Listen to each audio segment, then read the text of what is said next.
Basta pumadyak kami dito sa Dolores, dumadaan muna kami ng simbahan bago umahon sa Pinagdanglayan at Manggahan.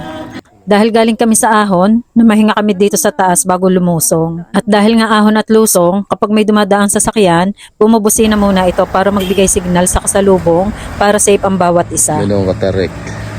Pagkatapos lumusong ng van, paahon naman itong tricycle at sinundan ng jeep na punong-puno ng sakay na habang papalampas sila sa amin, kumaway pa.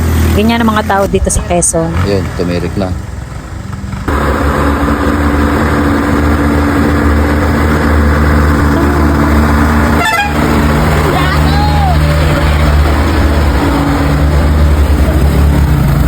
Pagkatapos naming mamahinga, ito ahon na uli.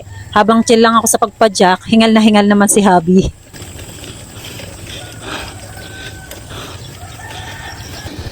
Yang amin dinadaanan, puro ahon at lusong.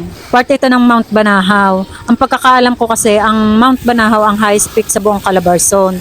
Sa may sitio bangka na hindi ko pa naaahon. Nakakapagod siyang padyakin, pero habang nakikita mo yung ganda ng view, yung pagod mo hindi mo mararamdaman.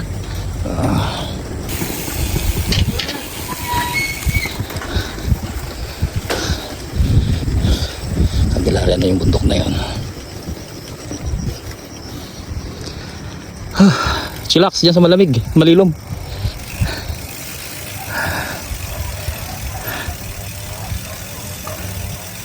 Tagal natin hindi umahon, no? May bahay na dito eh.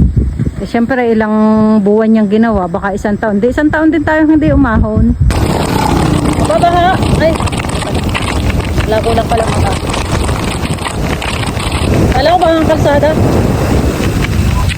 Ha? Ah, bakit? Ganyan ako kanerbiyosa kapag may dumadaan sa sakyan, lalo na kapag sa ahon, nagpapagiwang-gewang ang aking bike.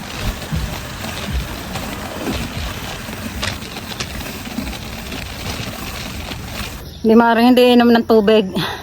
Tindi ng ahon.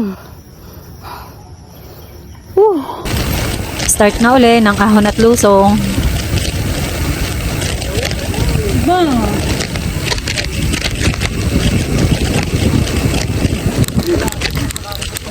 Para akong tataob eh.